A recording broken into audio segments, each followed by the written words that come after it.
அனைவருக்கும் வணக்கம். மண் பரிசோதனை நிலையம் நாகப்பட்டினம். இது ஆக்சுவலி இது எங்க இருக்குன்னா நாகப்பட்டினம் டிஸ்ட்ரிக்ட்ல சாமந்தான்பேட்டை அப்படிங்கிற கலெக்டரேட் காம்ப்ளெக்ஸ்க்குள்ளதான் வந்து இந்த காம்பவுண்ட் இருக்கு. இங்க நான் வந்து வேளாண்மை அலுவலரா பணிபுரியறேன். என்னோட பேர் வந்து கிருஷ்ணவேணி.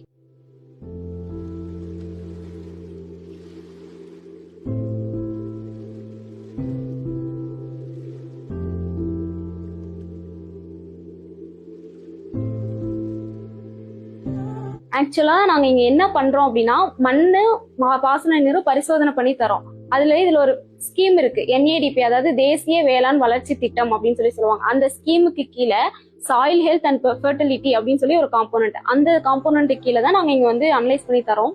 இதுல மெயினா என்ன ஃபார்மர்ஸ்க்கு வந்து ஒரு நன்மை அப்படின்னு சொல்லி பார்த்தோன்னா, ஃபார்மர் பாட்டுக்கும் அவங்க கிராப் போடுவாங்க, ஹார்வெஸ்ட் பண்ணுவாங்க, அடுத்த கிராப் போடுவாங்க, ஹார்வெஸ்ட் பண்ணுவாங்க. அது வந்து மிதமான ஆழமுள்ள பயிரா இல்ல ரொம்ப ஆழமுள்ள பயிரா அது எதுவுமே தெரியாது.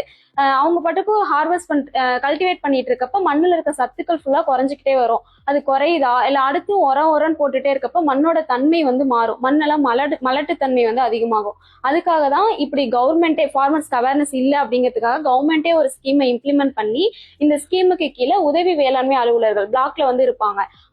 அவங்களுக்கு வந்து இவ்வளவு டார்கெட்னு சொல்லி பிரிச்சு கொடுத்து அதுபடி அவங்க ஃபார்மர்ஸ் கிட்ட இருந்து சாம்பிள் கலெக்ட் பண்ணிட்டு வருவாங்க. இப்போ நாங்க இதுல இருந்து நாங்க நிறைய 12 பேராமீட்டர்ஸ் வந்து அனலைஸ் பண்ணி சொல்றதுனால மண்ணுடைய தன்மைகளை வந்து தெரிஞ்சுக்கலாம். உவர்த்தன்மையா இருக்கா, அமிலத்தன்மையா இருக்கான்னு தெரிஞ்சுக்கலாம். அதோட உப்புத்தன்மை எப்படி இருக்கு, அதிகமா இருக்கா கம்மியா இருக்கா அப்படின்னு சொல்லி தெரிஞ்சுக்கலாம். அதுக்கப்புறம் தலைச்சத்து, மணிச்சத்து, சாம்பல் சத்து அதெல்லாம் எந்த ரேஞ்ச்ல இருக்கு அப்படின்னு சொல்லி தெரிஞ்சுக்கலாம். அது கம்மியா இருக்கு அப்படின்னா அதுக்கு வந்து நாங்க உரம் வந்து ரெக்கமெண்ட் பண்ணுவோம். யூரியா வந்து அப்ளை பண்ணலாம். ஒருவேளை ஊர் நிலமா இருக்கு, கலர் நிலமா இருக்கு அப்படின்னா அமோனியம் சல்ஃபேட் வந்து அப்ளை பண்ணலாம். அதே மாதிரி பாஸ்பரஸ்க்கு வந்து சிங்கிள் சூப்பர் பாஸ்பேட் வந்து அப்ளை பண்ணலாம். பொட்டாசியமா இருந்தா மியூரேட் ஆஃப் பொட்டாஷ் வந்து அப்ளை பண்ணலாம். ஒருவேளை கலர் நிலமா இருக்கு அப்படின்னா அதுக்கு வந்து பொட்டாசியம் சல்ஃபேட் வந்து ரெக்கமெண்ட் பண்ணுவோம். இது பண்ணி தெரிஞ்சுக்கலாம். ஓகே, இப்ப நம்ம வந்து ஸ்கீமோட பெனிஃபிட்ஸ் என்ன அப்படின்னு சொல்லி பாத்துறோம். இப்ப இந்த ஸ்கீம் எப்படி இம்ப்ளிமெண்ட் பண்றாங்கன்னு பார்ப்போம். ஃபர்ஸ்ட் வந்து சாயில் சாம்பிள் கலெக்ஷன் வந்து உதவி வேளாண்மை அலுவலர்களை தான் ஃபார்மரை வந்து ப்ரொமோட் பண்ணி அவங்களையே வந்து எடுக்க வைப்பாங்க. அது எப்படி எடுப்பாங்க அப்படின்னு சொல்லி பார்த்தோம்னா, ஃபர்ஸ்ட் ஒரு ஏக்கர் வந்து செலக்ட் பண்ணிக்கிறோம். ஒரு ஏக்கர்ல ஒரு ஜிக்ஸாக் பேட்டர்ன்ல வந்து ஒரு 10ல இருந்து 15 இடத்த வந்து சூஸ் பண்ணிக்கணும். ஒரு வி ஷேப் கட் போட்டு ஒரு ஷார்ட் வி ஷேப் கட் போட்டு மண்வெட்டியில வந்து எடுத்து அந்த மண்ணை வந்து ஃபர்ஸ்ட் வெளியே போட்டுருவாங்க. போட்டுட்டு அந்த சைட்ல இருக்கிறத மட்டும் சொரண்டி எடுத்துப்பாங்க. இந்த மாதிரி ஒரு 10ல இருந்து 15 இடத்துல எடுக்கிறப்ப கிட்டத்தட்ட ஒரு 2 கிலோ மண் அளவுக்கு நமக்கு வந்து சேகரமாகும். அதை வந்து போட்டு குவாட்ரேட்டிக் பேட்டர்ன் சொல்லுவாங்க, அதாவது கால் பங்கீட்டு முறை. ஃபார்மர்ஸே வந்து எடுக்க வைப்பாங்க. ஒரு கால் பங்கீட்டு முறையில ஆப்போசிட் இருக்கிறத ரிமூவ் பண்ணிட்டு மீதி இருக்க ஆப்போசிட் மட்டும், அந்த மாதிரி ஒரு 2 கிலோ மண்ணா 500 கிராமா குறைக்கிற வரைக்கும் எடுத்துட்டு அதுல வந்து அதை வந்து ஒரு கவர்ல பேக் பண்ணிட்டு ஃபார்மரோட நேமு, சர்வே நம்பரு, அட்ரஸ், எந்த டேட்ல வந்து எடுத்த ஃபார்மரோட பேரு, அப்புறம் அந்த உதவி வேளாண்மை அலுவலரோட பேரும் வந்து இருக்கும். இந்த மாதிரி ஒருத்தருக்கு 100 சாம்பிள் அப்படிங்கிற மாதிரி கவியடிப்பி வில்லேஜஸ்னா அங்க இருக்க ஏஓ 100 சாம்பிள் இந்த மாதிரி 100 ஃபார்மர் மூலமா கலெக்ட் பண்ணிட்டு வருவாங்க. கலெக்ட் பண்ணிட்டு எடுத்துட்டு வந்து எங்க கிட்ட கொடுத்துருவாங்க. அதுக்கடுத்து நாங்க என்ன பண்ணுவோம்னா, இங்க வந்து டெய்லி வேஜஸை வச்சு அந்த மண் வந்து சாஃப்டா இருக்காது இல்ல, ரொம்ப கட்டி கல்லுமா இருக்கும். அதை வந்து நல்லா உட்டன் ஹேமர் வச்சு நல்லா பிரேக் பண்ணி அதை வந்து ஃபுல்லா சலிச்சு எடுத்து அதுக்கப்புறம் தான் நாங்க எங்களோட அனலைஸே வந்து ஸ்டார்ட் பண்ணுவோம். அப்படி அனலைஸ் பண்றதுல வந்து என்னன்னா, ஃபர்ஸ்ட் நாங்க அனலைஸ் பண்றது ஈஸி, அதாவது அதோட உப்புத்தன்மை, சால்ட் கண்டென்ட் எவ்வளவு இருக்குன்னு பார்ப்போம். அதுக்கடுத்து வந்து pH, அதோட அமிலத்தன்மை, காரத்தன்மை வந்து அனலைஸ் பண்ணுவோம். அதுக்கடுத்துதான் நைட்ரஜன். ஃபர்ஸ்ட் வந்து OC பெர்சன்டேஜ், ஆர்கானிக் கார்பன் எவ்வளவு இருக்கு அப்படின்னு சொல்லி அந்த பெர்சன்டேஜ் பார்த்துருவோம். நார்மலா வந்து இந்த டிஸ்ட்ரிக்ட்ல 0.5ல இருந்து 1 அந்த ரேஞ்சில தான் இருக்கு. அதை ப்ரொமோட் பண்றதுக்கு தான் நம்ம தொழு உரம் வந்து அப்ளை பண்ண சொல்லிட்டு இருக்கோம். நைட்ரஜன் வந்து டிஸ்டிலேஷன் யூனிட் மூலமா நைட்ரஜன் வந்து அனலைஸ் பண்ணிடுவோம். நைட்ரஜனுமே எப்படி இருக்குன்னா லோயஸ்ட் ரேஞ்சில தான் மோஸ்ட்லி இருக்கு.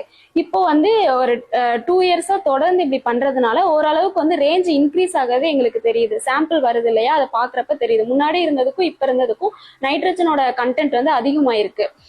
அடுத்து வந்து பாஸ்பரஸ் வந்து கலோரிமீட்டர் மூலமா நாங்க வந்து அனலைஸ் பண்ணுவோம். தென் வந்து பொட்டாசியம், சாம்பல் சத்து வந்து ஃபிளேம் போட்டோமீட்டர் அது மூலமா வந்து ஃபுல்லா அனலைஸ் பண்ணுவோம். தென் வந்து சல்ஃபரும் போரானும் வந்து அனலைஸ் பண்ணுவோம். அது வந்து மைக்ரோ நியூட்ரியன்ட். இன்னொன்று வந்து அயன், மேங்கனீஸ், ஜிங்க், காப்பர், AASன்னு சொல்லுவாங்க, அட்டாமிக் அப்சார்ப்ஷன் ஸ்பெக்ட்ரோபோட்டோகிராஃபி, அது மூலமா வந்து அனலைஸ் பண்ணுவோம். அனலைஸ் பண்ணிட்டு டோட்டலா வந்து இந்த வேல்யூ ஃபுல்லா நாங்க வந்து போர்ட்டல்ல ஃபீட் பண்றப்போ அதுலயே வந்து ரிசல்ட்டோட வந்து வந்துரும். அதாவது இப்ப நைட்ரஜன் கம்மியா இருக்கா, எவ்வளவு இருக்கு, அப்ப அதுக்கு வந்து இவ்வளவு வந்து யூரியா அப்ளை பண்ணணும் அப்படின்னு சொல்லி வந்துரும். அதே மாதிரி பாஸ்பரஸ் கம்மியா இருக்குன்னா அதுக்கு வந்து இவ்வளவு சிங்கிள் சூப்பர் பாஸ்பேட் வந்து அப்ளை பண்ணணும் அப்படின்னு சொல்லி அந்த ரெக்கமெண்டேஷனோட வந்துரும். ஒருவேளை மண்ணில் ஏதாவது ப்ராப்ளம் இருக்கு அப்படின்னா, இப்ப வந்து காரத்தன்மை அதிகமா இருக்கு அப்படின்னா அதுக்கு வந்து இவ்வளவு கிலோ வந்து ஜிப்சம் வந்து அப்ளை பண்ணணும். அமிலம் தன்மையா இருக்கு அப்படின்னா லைம் வந்து அப்ளை பண்ணலாம் அப்படிங்கிற. அதுக்கப்புறம் நம்மளோட மண்ணின் தன்மைக்கு ஏற்ற மாதிரி என்ன பயிர் வந்து நம்ம பண்ணலாம் அப்படிங்கிற பரிந்துரையுமே அதுல போர்ட்டலே வந்து ஃபுல்லா ரிசல்ட்டா வந்து வந்துரும். அதை வந்து நாங்க ஏஏஓஸ் கிட்ட, அதாவது உதவி வேளாண்மை அலுவலர் கிட்ட வந்து கொடுத்துட்டோம் அப்படின்னா அவங்க வந்து அந்த கன்சர்ன் ஃபார்மருக்கு கொண்டு போய் சேர்த்துருவாங்க.